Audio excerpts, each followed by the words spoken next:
सवारी। इसमें क्या है? सामान है कुछ मेरा।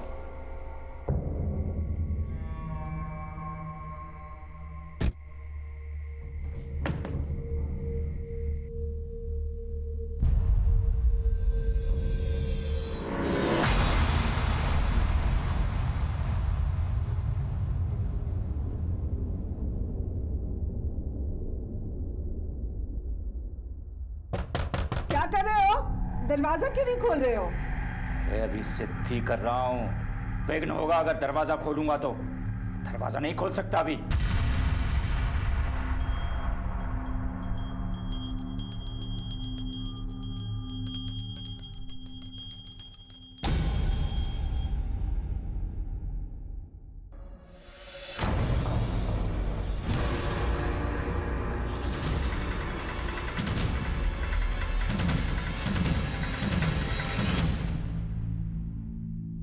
एक अच्छे पुलिस ऑफिसर की हमेशा यही कोशिश होती है कि वो केस को जल्द से जल्द सॉल्व करे।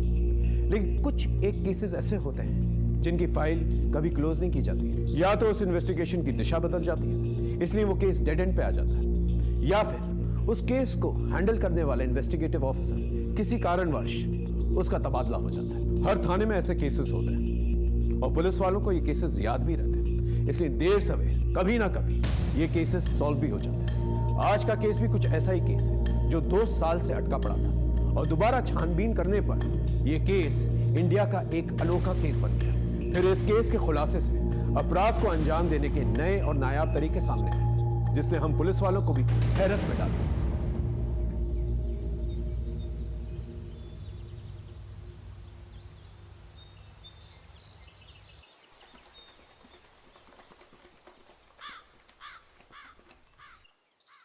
क्या सोच रही हो? मीना दीदी और मोहन जिया जी को गायब हुए 2 साल हो गए, लेकिन अब तक उन दोनों की कोई खबर नहीं है।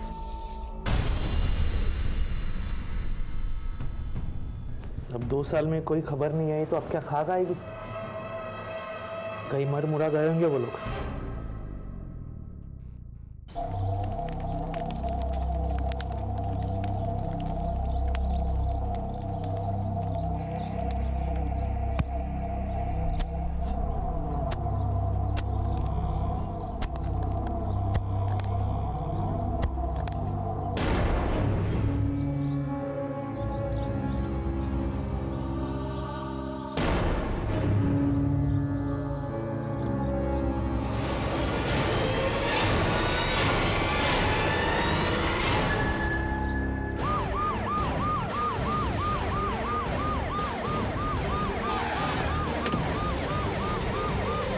बीच में से हटिए, हटिए।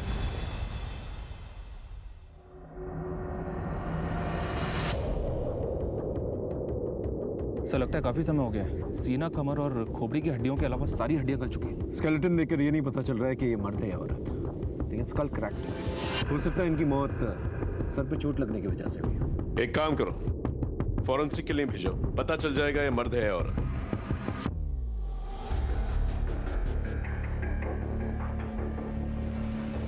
ये देखिए सर, ये मिला है। ये तो किसी बैंक का कार्ड है, नाम ठीक से दिखाई नहीं दे रहा लेकिन नंबर साफ है। पता करो ये किसका कार्ड है, नंबर से पता चल जाए कार्ड होल्डर कौन है। सर इस जमीन का मालिक कौन है?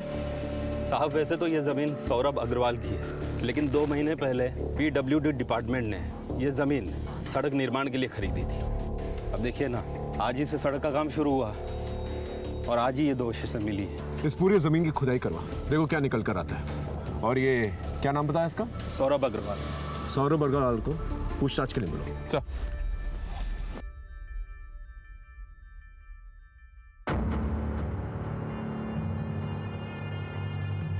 ये डेबिट कार्ड तो सर कठुआ गांव के मोहनलाल का है। मैं अभी आपको इसका प्रिंट आउट निकाल के देता हूँ। सर ये रही उसकी फ़ोटो और कम्युनिकेशन डिटेल्स। साहब जैसे ही थाने से फ़ोन आया मैं दौड़ा चला आया। मुझे कुछ नहीं मालूम साहब, वैसे ही मैं शहर में नौकरी करता हूँ, मेरा यहाँ आना जाना बहुत कम होता है साहब। आपकी ज़मीन पे 2 अवशेष मिले, आपके इसके बारे में कुछ नहीं मालूम? नहीं साहब, मुझे इस बारे में कुछ भी नहीं मालूम। ठीक है, आप जा सकते हैं, लेकिन दोबारा ज़रूरत पड़ने पर आपको बुलाएंगे। ओके जी साहब। प्लीज़। सर हाँ उत्तम। सर मैं खेतों में स्केलेटन्स के साथ जो डेबिट कार्ड मिला था, ये रही उस डेबिट कार्ड की डिटेल्स। मोहनलाल? ये वही मोहनलाल है जो अपनी पत्नी मीना लाल और बेटी राधा लाल के साथ गायब हो गया था। गाँव वालों ने इसके खिलाफ लूटपाट और चोरी का केस भी दर्ज किया था। ये रही उस केस की फाइल। रंजन सर ने इस केस की तफ्तीश भी की थी, लेकिन उन्हें कोई लीड नहीं मिली थी। उस जमीन पर कुछ और डेड बॉडीज मिले? नहीं सर, पूरी जमीन की खुदाई करवाई पर कुछ नहीं मिला। ठीक है, हॉस्पिटल अथॉरिटी से रिक्वेस्ट करो कि वो डीएनए रिपोर्ट जल्द से जल्द पेश करें, ताकि हम पता लगा सकें ये स्केलेटन्स किसके हैं और ये तीसरा इंसान कौन है जो गायब है। ये मरने वाली की बहन गायत्री अवस्थी, उसने मिसिंग कंप्लेंट भी लिखवाई थी। जी हाँ सर, गायत्री इसी गांव में मोहनलाल के घर से थोड़ी ही दूरी पर रहती है। ठीक है, इस गायत्री अवस्थी को थाने बुलवाओ पूछताछ करने के लिए। सर।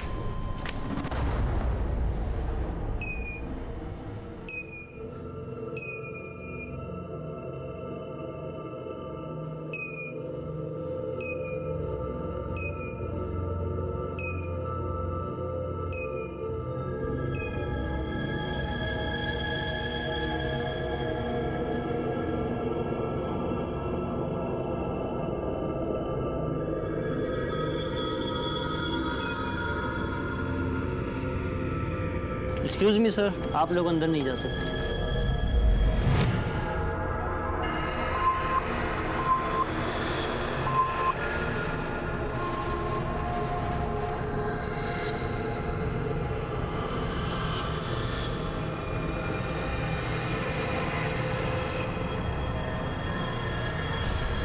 ये मरने वाली की बहन गायत्री अवस्थी, उसने मिसिंग कंप्लेंट भी लिखवाई थी। जी हाँ सर, गायत्री इसी गांव में मोहनलाल के घर से थोड़ी ही दूरी पर रहती है। इस गायत्री अवस्थी को थाने बुलाओ पूछताछ करने के लिए। सर।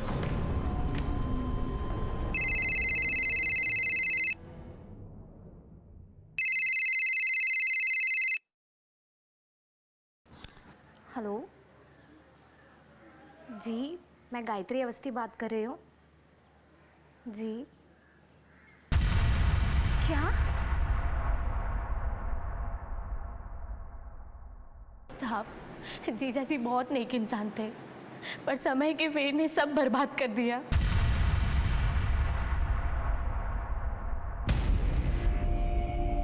आप ना इस बुढ़ापे में सारा दिन आईने के सामने खड़े होकर बाल बनाते रहिए। राधा की शादी की चिंता है कि नहीं आपको? लड़की वाले हम हैं, इधर लड़के वालों के फोन पे फोन आ रहे हैं तारीख तय करने के लिए। तारीख उरीख तय करना है कि इस लड़की को भी हाथ से जाने दे। देखो, उन्हें शादी की तारीख तय करने की चिंता नहीं है, उन्हें है दान दहेज की चिंता। हाँ तो दान दहेज तो देना ही होगा। अरे रीति रिवाज है, आपकी करतूतों की वजह से ना आपने सारे दरवाजे बंद कर दिए। अरे कोई दरवाजे बंद नहीं, देखा की बात नहीं। उसके बाद ये कर्जे वाले दिन, ये खराब दिन, इनसे हमें हमेशा के लिए छुटकारा मिल जाएगा। आप दोनों बाप बेटी के चेहरे पर ना थोड़ी भी परेशानी नहीं है। इधर बाप है कि ख्याली पुलाव पका रहा है, और उधर बेटी सारा दिन मंदिरों के चक्कर काटती रहती है। अरे तुमको अपनी शादी की चिंता उनता है कि नहीं? माँ, मेरी शादी की चिंता करने की कोई ज़रूरत नहीं है आपको। आप जगन को मना कर दो, मुझे भी शादी नहीं करनी है। हे भगवान, अरे बेटा ऐसी बात नहीं करते हैं। अब भगवान मालिक है, जो करेंगे अच्छा करेंगे। अच्छा ठीक है, तुम पहले ना कुछ खा लो, फिर हम राजेंद्र यादव के यहाँ चलते हैं। सुधिया बता रही थी कि उनके यहाँ कढ़ाई का खूब सारा काम आया है, तो हम दोनों माँ बेटी मिलकर कर लेंगे, अच्छा पैसा कमा लेंगे।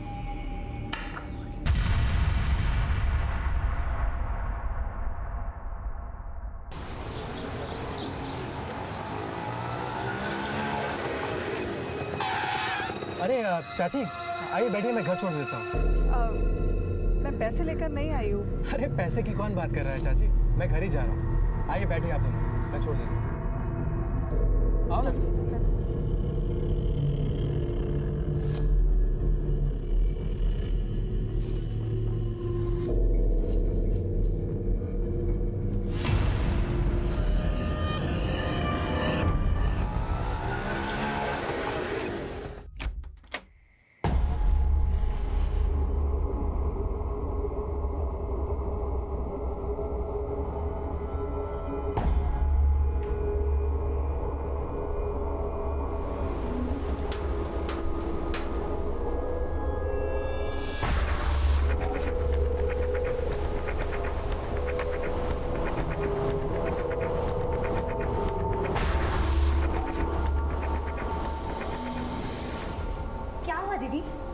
आपको क्यों बुलाया? गायत्री, देख ना तेरे जीजा जी सांप और नागमणि से बातें कर रहे हैं।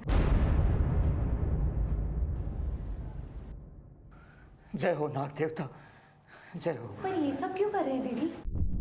उनकी ये अतरंगी कामना मुझे कुछ समझ में नहीं आ रहा है, वो क्या चाह रहे हैं।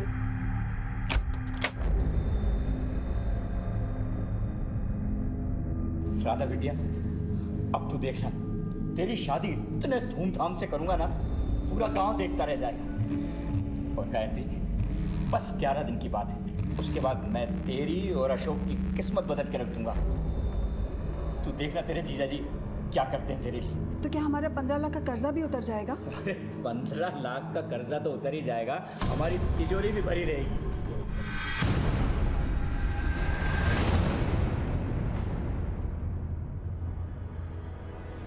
रमन, साइड में रुकाना।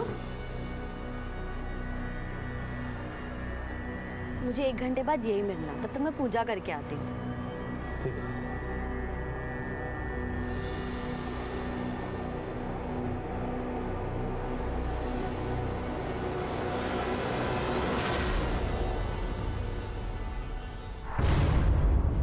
राधा, कहाँ रहती हो आजकल? ना फोन करती हो ना फोन उठाती हो, कल मिलने भी नहीं आई। शादी तक कितना तक पाओगे क्या? इरादा क्या है तुम्हारा? हमारी तुम्हारी कोई शादी नहीं हो रही, इसलिए ना ही अपना टाइम वेस्ट करो और ना ही मेरा। लेकिन क्यों? अब सगाई कर ली तो शादी करने में क्या परेशानी है? कोई परेशानी नहीं है, बस इतना समझ लो ये शादी नहीं हो सकती।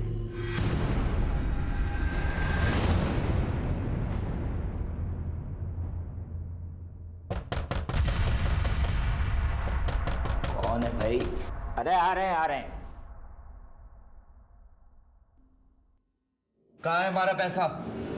कर्जा लिया है, दान लिया है, लौटाने का नाम ही नहीं ले रहा और मुंह छिपा छिपा के भाग रहा है। अरे 10 दिनों के बाद मैं तुम्हारा सारा पैसा वापस कर दूंगा, और चाहिए तो मुझसे सूद पे पैसे लेके जाना।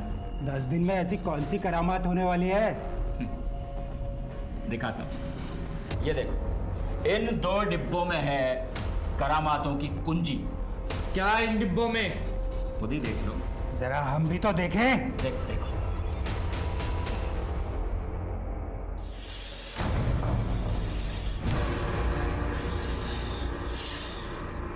अचानक से सब कुछ बर्बाद हो गया साहब। मीना दीदी, जीजा जी, राधा, तीनों गायब हो गए। ना राधा का ब्याह हुआ और ना ही उनका कर्जा चुका, और बदनामी हुई सो अलग। और अब 2 साल बाद उनकी लाश। ये लीजिए पानी। वो स्केलेटन मीना लाल का है ये जानने के लिए हमें आपका डीएनए उस स्केलेटन के डीएनए से मैच करना होगा। फिलहाल आप घर जा सकते हैं, लेकिन शायद दोबारा हम आपको बुलाएं। और इस केस के बारे में अगर आपको कुछ भी पता चले तो प्लीज हमें बताइए। ठीक है साहब। एक बहुत ही विचित्र कहानी हमारे सामने आई थी। इस केस में कई सिरे थे और हर सिरे के पीछे कई सवाल। हम हर एक सवाल के पीछे जवाब ढूंढ रहे थे, हम हर एक पहलू को टटोल रहे थे। यहां एक मजबूत दस्तक यह थी कि मोहनलाल को एक सोची समझी साजिश के तहत शिकार बनाया गया था। अब ये कौन था, क्यों कर रहा था और कैसे कर रहा था, इन सवालों का जवाब हमें ढूंढना था।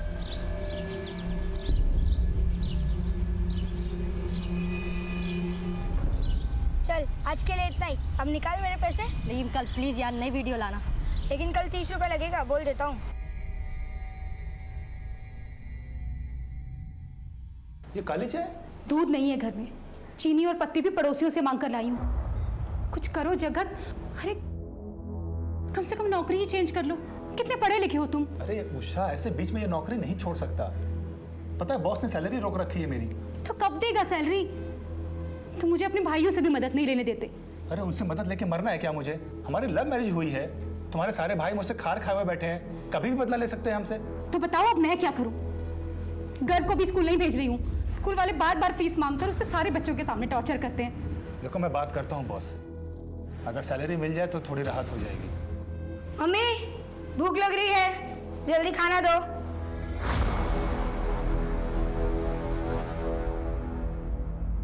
ये रही ग्राम पंचायत ऑफिस की सीसीटीवी फुटेज, जिससे यह साबित हो गया था कि मोहनलाल ने ऑफिस से 3 लाख रुपए की चोरी की थी।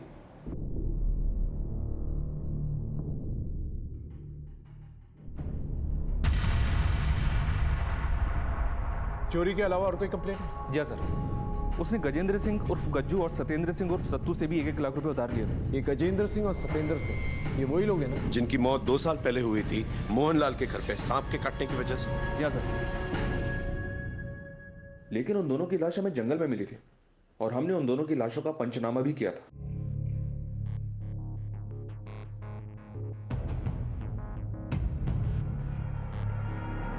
बॉडी को पलटो।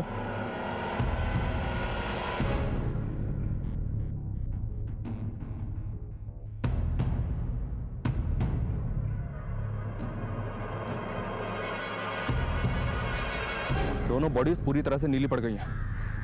शायद इनकी मौत सांप के काटने से हुई है। फिर भी एहतियात के तौर पर बॉडी को पोस्टमार्टम के लिए भेज दो और आसपास के गांव में पता करो ये लोग कौन है और यहाँ किस काम से आए थे। और हमें तुरंत पता चल गया था कि ये लाशें गज्जू और सत्तू की हैं।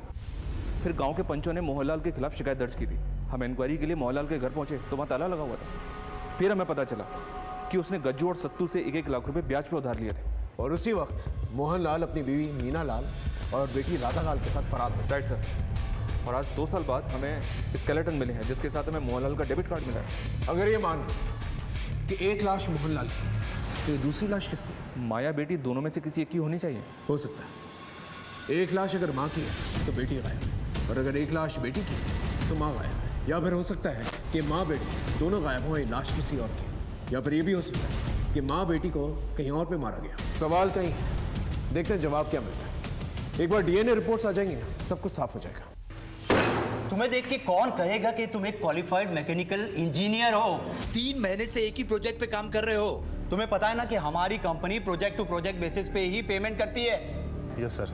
अगर तुम्हें पैसे चाहिए तो प्रोजेक्ट पूरा करो, quick. No result no pay. Do you understand? Okay sir. Now get back to your work right now.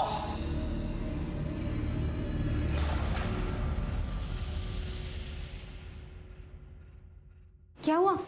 Salary मिली क्या? नहीं, इनफैक्ट मैं कल से नौकरी पे भी नहीं जा रहा। अरे मेरा बॉस मुझसे ज्यादा अच्छे से तो अपने ड्राइवर से बात करता है। क्या फायदा है इतना पढ़ने लिखने का, इंजीनियरिंग करने का? जगत प्लीज अभी जॉब छोड़ने की सोचना भी मत। अरे घर की फीस भरनी है और फिर घर कैसे मैनेज होगा? देखो जब तक कहीं अच्छी जगह जॉब नहीं मिल जाती ना, प्लीज थोड़ा टाइम और यहाँ बर्दाश्त कर लो प्लीज। मोहनलाल, मीना लाल और राधा लाल की तस्वीरें तो तुमने सर्कुलेट की, कुछ निकल के आया? नहीं सर। और वो नागमणि? लोकल सपेरों से इंक्वायरी की सर, लेकिन किसी ने भी मोहनलाल या उसके परिवार में से किसी को नहीं पहचाना। वैसे भी सर आप तो जानते ही हैं कि नागमणि जैसी कोई चीज़ होती नहीं है। लेकिन गायत्री के मुताबिक ये सच नहीं है। मोहनलाल की आस्था थी इन सब चीज़ों में। लेकिन सर हमें अभी तक कोई भी नागमणि बेचने वाला या खरीदने वाला मिला नहीं है। तुमने एक बात नोटिस की? क्या सर? गांव वाले जिसको अपराधी ठहरा रहे हैं वही मुझे किसी अपराध का शिकार लग रहा है, क्योंकि इस तरह से उसकी लाश का ठिकाने लगा और फिर सरपंच के ऑफिस से चोरी की रकम का उसके घर पे नाम मिला और ये नागमणि का गायब हो जाए। बहुत सारे डॉट्स हैं जो मिसिंग हैं। वो डीएनए रिपोर्ट का क्या हुआ? अभी तक आई नहीं है सर, लेकिन जल्दी मिल जाएगी। अपने खबरी को गांव में भेजो, देखो क्या निकल के आता है। Okay sir.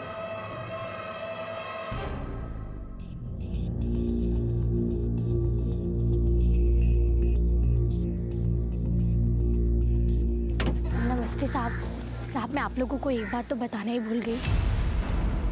राधा एक दिन मेरे घर पर आई थी अकेली। मुझे बताना, शायद मैं तेरी कुछ मदद कर पाऊँ। मौसी, आप मेरी कसम खाओ कि आप ये बात किसी को नहीं बोलोगे। मैं तेरी कसम खाती हूँ, किसी से कुछ नहीं कहूँगी। पर बता बात क्या है? मौसी, मैं पेट से हूँ। क्या? ये क्या कह रही है तू? बाप कौन है इसका? जगन? वो मैं अभी नहीं बता सकती आपको। एक बार सब ठीक हो जाए, सबसे पहले आपको ही बताऊंगी।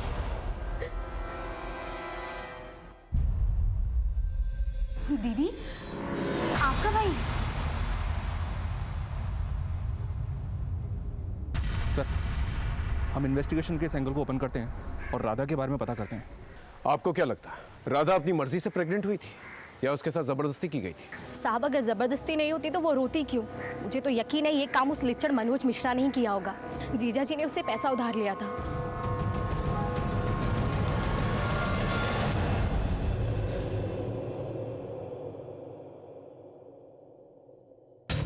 राधा कहाँ है? कौन राधा? ज्यादा होशियार मत बन, समझा? राधा मोहनलाल की बेटी जो तेरे कुत्ते की फैक्ट्री में काम करती थी, और वही मोहनलाल जिसने तुझसे कर्ज लिया था। अभी कुछ याद आया है? यहीं पे कुछ और तरीके से याद दिलाऊं? अच्छा अच्छा, वो राधा। वो तो पूरा परिवार 2 साल से गायब है। गायब है या तूने गायब कर दिया है? देख मनोज, हमें सब पता चल गया। राधा तेरे बच्चे की मां बनने वाली थी। तू शादीशुदा है, कहीं तेरी शादी ना टूटे इसलिए तूने सबसे पहले राधा को मारा। उसके माँ बाप ने आवाज उठाई तो उन्हें मार दिया। क्यों? ऐसा ही है ना? अब सीधी तरह से बता दे, राधा को कहाँ दफनाया तूने? बोल। सर, वो मेरे यहाँ सिर्फ काम करती थी, उससे ज्यादा मेरा उससे कुछ लेना देना नहीं है। और अगर उसके पेट में बच्चा था तो वो उसके मंगेतर जगन का होगा, उससे मेरा क्या लेना देना?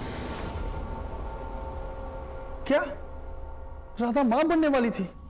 किसके बच्चे की? ए जगन, ज्यादा नाटक नहीं है। सवाल हम पूछेंगे, जवाब तू देगा, समझा?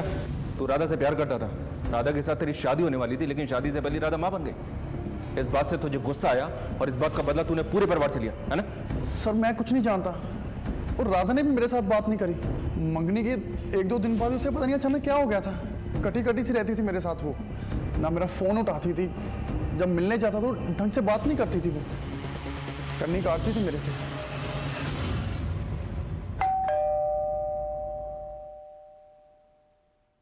ये लो 1000 रुपए। रुको, कहाँ से लाई ये पैसे? अपने कान के बुंदे बेच कर लाई हूं। मैं गर्व का फ्यूचर ऐसे बर्बाद होते हुए नहीं देख सकती, और उसे पढ़ने के लिए भी नहीं बोल सकती। पता नहीं पूरा दिन कहाँ घूमता फिरता है। अब आप जाओ और उसके स्कूल की फीस भर दो। अरे अब जाओ ना।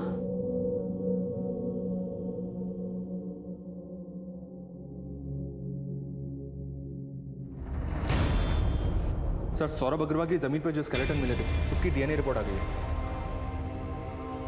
गायत्री अवस्थी के डीएनए से यह कंफर्म हो गया है कि एक लाश मीना लाल की है, और दूसरी लाश पर फॉरेंसिक के फेशियल रिकंस्ट्रक्शन के आधार पर उन्होंने कंफर्म किया है कि वो दूसरी लाश मोहनलाल की है। इसका मतलब राधा लाली गायब है। सर, गायत्री अवस्थी की बातों से लग रहा था कि राधा अपनी मौसी के काफी करीब थी। ऐसे में ये सब बहुत अजीब लग रहा है कि राधा 2 साल से अपनी मौसी से मिलने तक नहीं आई। इस गायत्री का कॉल रिकॉर्ड से कर लो, देखो कोई सस्पिशियस नंबर निकल के आता है कि नहीं, और उसे क्रॉस चेक करो। Okay right sir.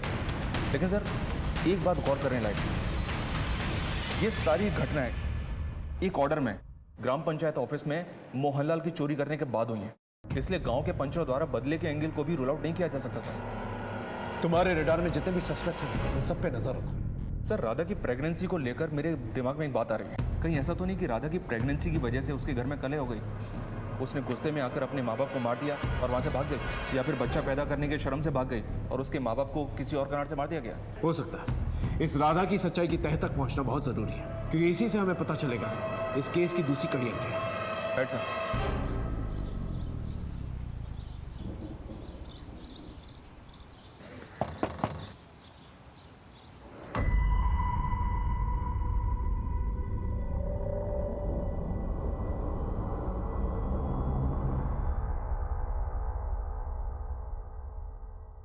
स्कूल वाले मान गए 1000 रुपए में। कल से हमारा घर स्कूल जाएगा ना। जगत, संभालिए अपने लड़के को, खुद तो बिगड़ा हुआ है ही, साथ में हमारे बच्चों को भी बिगाड़ रहा है। अरे 20-20 रुपए लेके अपने मोबाइल पे हमारे बच्चों को ये गंदी फिल्में दिखाता है। अगली बार अगर ये पकड़ा गया ना तो यहाँ नहीं, सीधा पुलिस स्टेशन जाऊंगा। संभाल लेना। तेरे पास फोन कहाँ से है? मोबाइल खरीदने के पैसे कहाँ से आए तेरे पास? दिखा, फोन दिखा। अरे ये तो मेरा मोबाइल है, ये तूने चुराया था। तो क्या करूं? स्कूल से निकाल दिया। पॉकेट मनी के नाम पर सिर्फ 1 रुपया भी नहीं होता मेरे पास। कुछ ना कुछ तो करना पड़ेगा ना।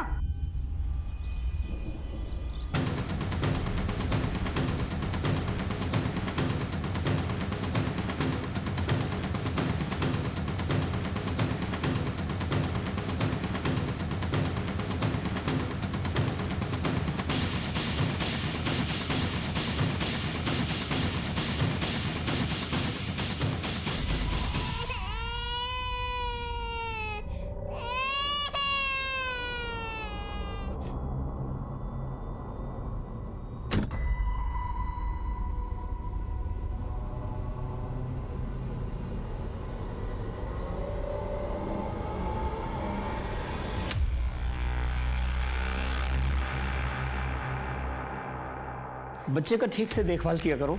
बुखार है, वही मैं दवाइयाँ लिख करके दे रहा हूँ। 2 दिन के बाद फिर से ला के दिखा लेना।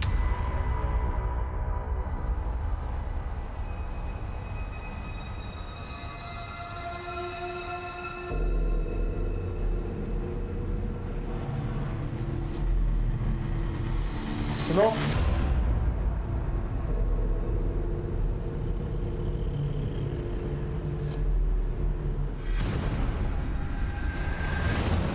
हमारी पूरी कहानी राधा के इर्द गिर्द फंसी हुई थी। हम जैसे जैसे इन्वेस्टिगेट कर रहे थे, राधा की कहानी और भी रहस्यमय होती चली जा रही थी। राधा के चरित्र के अलग अलग नैरेटिव्स हमारे सामने आ रहे थे, जिसकी वजह से हम अपनी थ्योरीज बनाने में थोड़ा सा कंफ्यूज हो रहे थे। 2 साल बीत चुके थे, केस में बहुत कुछ बदल गया था, लेकिन एक बात तय थी कि 4 लोगों की मौत हुई थी, जिसमें से सत्येंद्र सिंह और गजेंद्र सिंह की मौत सांप काटने की वजह से हुई थी, और मोहनलाल और मीनालाल को मारकर गाड़ दिया गया था। बहरहाल जिन जिन पे हमें शक था, हमने उनकी घेराबंदी कर ली। बस राधा लाल का कोई सुराग नहीं मिल रहा था। ऐसे में अचानक से मेरे ट्रांसफर पेपर्स आ गए। मेरा ट्रांसफर दिल्ली के प्रीत विहार पुलिस स्टेशन में। वहां पहुंचते ही एक बहुत ही अनोखा केस मेरे सामने आया। ये केस केवल अनोखा नहीं, बल्कि दूसरे केसेस से भी जुड़ा हुआ था।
सर, ब्लास्ट हुआ है। 2 लोग मारे गए और 2 लोग घायल हैं। बॉडीज को हॉस्पिटल भेज दिया गया है और फॉरेंसिक टीम को इन्फॉर्म कर दिया, कभी भी आते हो।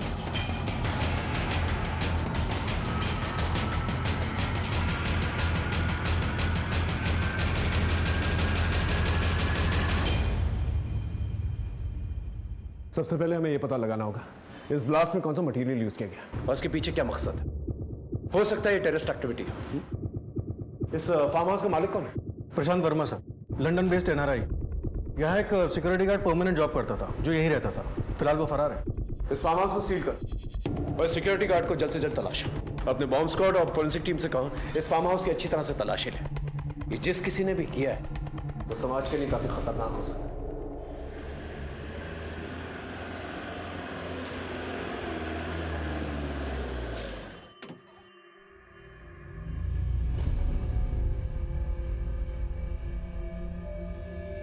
Hello sir. दीपक, हरीश। चलिए सर, पहले प्रेजेंटेशन देख लीजिए, उसके बाद देखते हैं क्या करना है।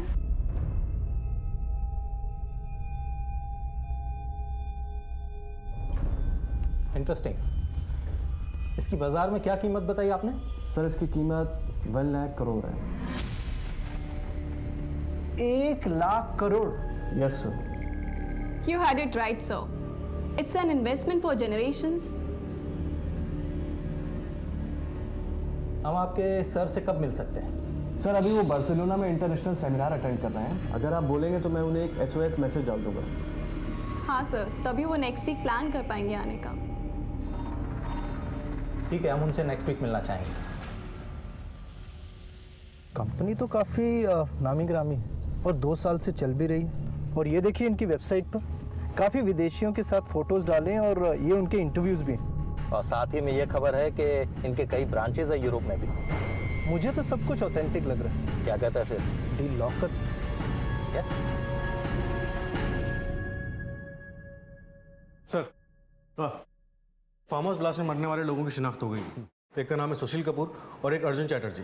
दोनों के घर वालों को नहीं पता था कि वो यहाँ आए थे। उनके घर वालों को इस ब्लास्ट के बारे में भी कुछ नहीं पता। घर वालों की CDR रिपोर्ट निकलवा, हम कोई चांस नहीं ले सकते। Right sir. घायलों की स्थिति क्या है? सर, वो अब भी बात करने की स्थिति में नहीं है। उनमें से किसी एक को भी अगर होश आ जाता है तो हमें काफ़ी इन्फॉर्मेशन मिल सकती है। हॉस्पिटल के पीआरओ से टच में। और ये ब्लास्ट की इमीडिएट फॉरेंसिक रिपोर्ट क्या निकली? सर ब्लास्ट में मीथेन गैस का इस्तेमाल हुआ था और ब्लास्ट में यूज़ हुए दूसरे केमिकल्स की रिपोर्ट आनी अभी बाकी है। और वो सिक्योरिटी गार्ड जो भागा था उसके बारे में कुछ पता चला? सर उसके पीछे एक टीम लगा रखी है, उसका फ़ोन अभी भी स्विच ऑफ जा रहा है और वो अपने गाँव भी नहीं पहुँचा है। चारों तरफ कड़ी निगरानी रखो और इस ब्लास्ट की तह तक पहुंचना हमारे लिए बहुत ज़रूरी है, वरना ये मीडिया वाले बहुत बड़ा बवाल खड़ा करेंगे।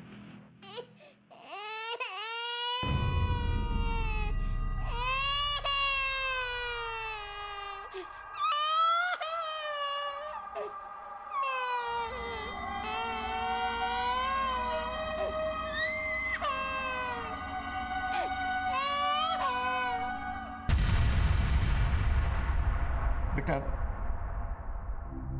तेरे इन आंसुओं का जिम्मेदार मैं हूं। मैं मानता हूं कि न तो मैं अच्छा बाप बन पाया और न अच्छा पति।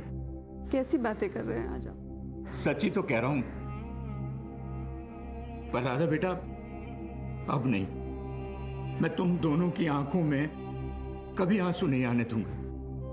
वादा करता हूं। तुम लोगों ने मेरी वजह से बहुत भुगता है, बहुत झेला है, पर अब नहीं।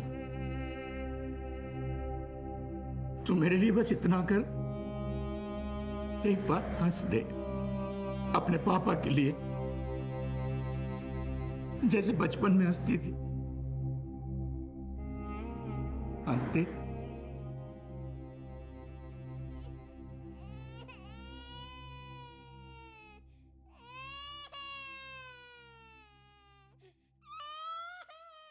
जैसा आप लोगों ने कहा, हमने पूरे 80 लाख रुपए फंड ट्रांसफर कर दिए हैं। That's great sir. हम लोगों ने भी सर को इन्फॉर्म कर दिया है। वो बार्सिलोना से अबू धाबी आ चुके हैं, बस 2 ही दिन में इंडिया आ जाएंगे। तब तक हम कॉन्ट्रेक्चुअल एंड लीगल फॉर्मेलिटीज कर लेते हैं ताकि जब सर आए तो पेपर वर्क स्मूथ हो जाए। That's great. Sir farm house में जो ब्लास्ट हुआ था उसी पैटर्न का एक ब्लास्ट 3 महीने पहले कोलकाता में भी हुआ। ये पुलिस हेडक्वार्टर से फाइल की कॉपी आई है। ये तो काफी शॉकिंग है। क्या हुआ सर? रेडियो एक्टिव ब्लास्ट में जो कंपनी इन्वॉल्व है उसके बोर्ड ऑफ डायरेक्टर्स में ये जो नाम और ये तस्वीर, ये तो वही शख्स है जिसका केस मैं कटवा में सॉल्व नहीं कर पाया। सर मोहनलाल। ताज्जुब की बात यह है कि ये 2 साल पहले मर चुका है और ये वेबसाइट 2 साल के बाद बनाई गई है। और जिस मोहनलाल को मैं जानता हूँ वो एक सीधा साधा गांव का आदमी है। वो गांव से कभी शहर गया ही नहीं, तो उसे रेडियो एक्टिविटी और न्यूक्लियर साइंस के बारे में क्या पता होगा? सर जाहिर सी बात है, मोहनलाल के नाम का इस्तेमाल करके कोई नाजायज फायदा उठा रहा है। ये जो कोई भी शख्स है इसके बारे में जल्द से जल्द हमें पता करना होगा। एक काम करो, कठवा गांव जाकर अपने खबरी नेटवर्क को एक्टिवेट करो। पता करो कि कौन है जो बार बार गांव से दिल्ली जाता है। Right sir. और अब ये एक सीक्रेट मिशन की तरह होना चाहिए। कानों कान किसी को खबर नहीं होनी चाहिए। हो सके तो विजिलेंस डिपार्टमेंट की मदद। इन कल्प्रिट्स को जल्द से जल्द दबोचना होगा। Okay? Right sir.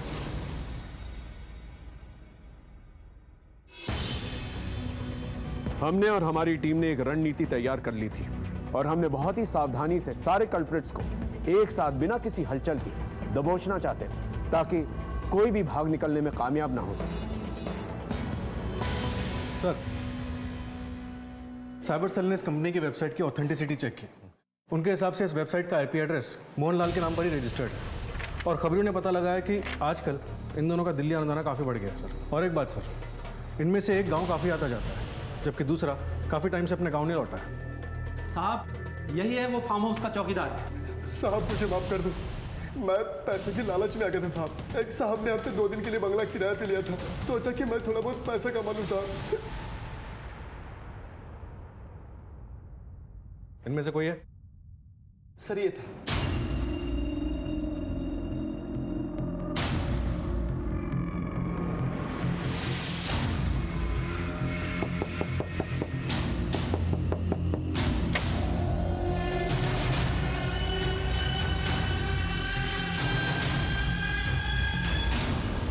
Sir headquarter से इन लोगों के कारनामों की एक और लिस्ट आई है। इन्होंने गोरखपुर में दीवार और कपड़े के आर पार देखने वाले चश्मे को बेचकर 5 करोड़ की ठगी की।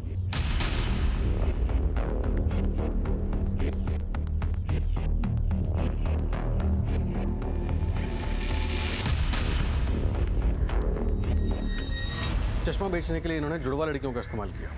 जुड़वा लड़कियों का? हाँ सर, और लोगों को लगा कि एक ही लड़की दीवार के आर पार से नजर आ रही है। इसके बाद इन्होंने दार्जिलिंग में रुद्राक्ष और माला बेचकर 3 करोड़ की ठगी की।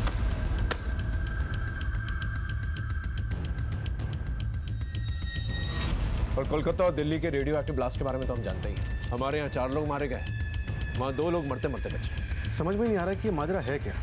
एक जगह पे 2 लोगों की जान को खतरा होता है, दूसरी जगह पे ब्लास्ट होता है। एक बार ये लोग पकड़े जाएं, फिर पूरा मामला साफ हो जाएगा। तो सर अभी हम क्या करें? हेडक्वार्टर्स के ऑर्डर्स का इंतजार करते हैं, फिर ऐसी रेड मारेंगे कि उन्हें भागने का मौका ही नहीं मिलेगा।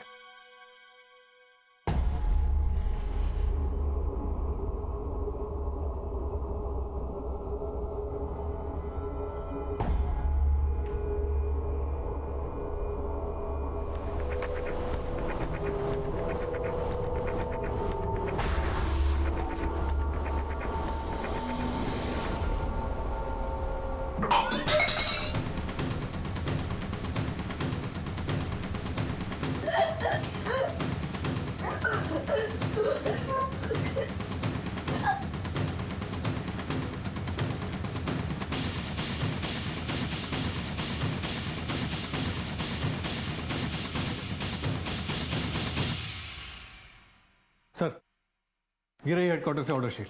हम अपने एंड पे पूरी तरह से प्रिपेयर्ड हैं। अरेंजमेंट फुल प्रूफ है? पूरा अरेंजमेंट हो गया सर। हमारे सोर्सेज के हिसाब से सारे कल्प्रिट्स एक ही जगह पे मौजूद हैं। Go ahead.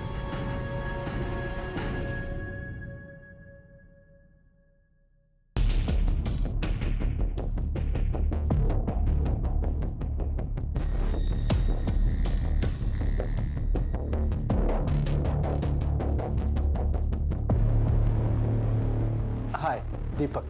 Jagan. Harish. Please come.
हिलना नहीं, बस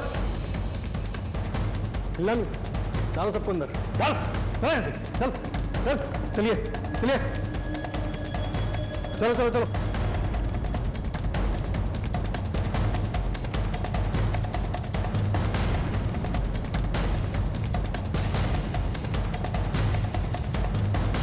दोनों जीजा साले ना जाने कितने सपनों और जिंदगियों के साथ खेले हो।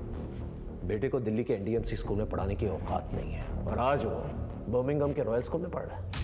वाह, एक ऑटो रिक्शा चलाने वाला, एयरप्लेन चलाने की ट्रेनिंग लेने वाला है। तुम दोनों ने जो 2 सालों में किया है ना, वो एक हार्वर्ड ग्रेजुएट 10 सालों में ना कर पाए।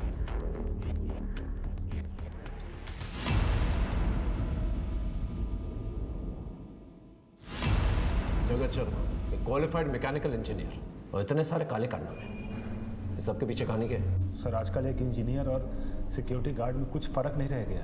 मेरी लाइफ एक ऐसे मुकाम पर आ गई थी कि मेरे पास मेरी बीवी के दिए हुए 1000 रुपए के अलावा जेब में एक फूटी कौड़ी तक नहीं थी। और फिर मैं ज़िंदगी से परेशान होकर के एक ज्योतिष के पास गया। उसने मुझे 1000 रुपए में एक माला बेची जिसकी कीमत 20 रुपए से भी ज्यादा नहीं थी। फिर इस घटना से मुझे एक नई दिशा मिली, लेकिन जिस दिन मेरे बेटे ने बिल्डिंग की छत से छलांग लगाई उस दिन मैंने ठान लिया था। मैंने कहा भाड़ में गया ये इंजीनियरिंग, अब मैं भी ठगी करूंगा। और फिर मैं अपने जीजा से मिल करके ठग बन गया। ये रेडियो एक्टिव डॉल की कहानी क्या है? सर, एक दिन मैंने अखबार में एक आर्टिकल पढ़ा था कि रेडियो एक्टिव पदार्थ का यूरोपियन मार्केट में बहुत ज़्यादा वैल्यू है। मैं अपने आसपास एक डॉल ढूंढने लगा। फिर कुछ दिनों के बाद मैंने अपने जीजा की दुकान पर एक डॉल देखी। तब मेरे दिमाग में एक आइडिया आया। ये नाग और नागमणि का आइडिया तेरा था ना रमन चौधरी? सर, मैं मोहनलाल से गांव में जुए की हर बाजी जीता था। एक दिन उसने मुझसे पूछा, ये रहे मेरे 3 बादशाह। वो फिर से? भाई एक बात बताओ, आप हर बाजी कैसे जीत जाते हो? ये सब मेरी माला का कमाल है। मेरे पास पैसे नहीं है, वरना मैं एक नागमणि के बारे में जानता हूँ। वो अगर मुझे मिल जाए ना, मेरी सारी इच्छाएं पूरी हो जाए। वो नागमणि है कितने की? सिर्फ 5 लाख। मैंने उसकी आंखों में मणि पाने की चाहत को पढ़ लिया। देख, ग्राम पंचायत के फंड्स ऑफिस में रहते हैं, चुरा ले। मेरे ही कहने पे मोहनलाल ने चोरी की। भाई ये पूरे 5 लाख रुपए, 3 लाख रुपए मैंने वो ऑफिस से चुरा लिए थे। 1 लाख रुपया मैंने सत्तू और गज्जू से ब्याज पे ले लिया। काम तो हो जाएगा ना भाई? ये लो, इससे तुम्हारी सारी इच्छाओं की पूर्ति होगी। मुझे पता था कि कोई चमत्कार नहीं होने वाला। मुझे तो लगा था कि एक दिन सांप खुद उन्हें डस लेगा और उसी के साथ सारे किस्से कहानियां खत्म हो जाएंगे, मगर गज्जू और सत्तू की मौत ने सब गड़बड़ कर दिया। सांप सत्तू और गज्जू को काटने के बाद गायब हो गया। फिर दोनों पति पत्नी मुझसे मिलने आए। साले धोखेबाज, निकाल मेरे पैसे। कैसे पैसे? चल निकल यहाँ से, नहीं तो पुलिस में दे दूंगा। तुम्हारे कारण सत्तू और गज्जू की मौत हुई और तुम्ही ने गांव में चोरी भी की। पंचों ने तुम्हारे खिलाफ पुलिस में कंप्लेन भी करवा दी है। किसी को पता ना चले इसलिए मैंने लाशों को किसी सुनसान जगह पे गाड़ दिया। जमीन की खुदाई हुई, वहाँ पर मोहन और रीना के स्केलेटन्स मिले। ये राधा को कैसे फंसाया? मैंने राधा को एक झूठी कहानी सुनाई। गांव वालों ने तुम्हारे माँ बाप को मार दिया है। क्या? और वो तुम्हें भी कभी भी मार सकते हैं। देखो राधा, इससे पहले कि वो तुम तक पहुंचे, तुम भाग चलो मेरे साथ। चलो ना, चलो। मैं उसका ख्याल रखता था और उसके बदले में उसका इस्तेमाल करता था। राधा कहाँ है?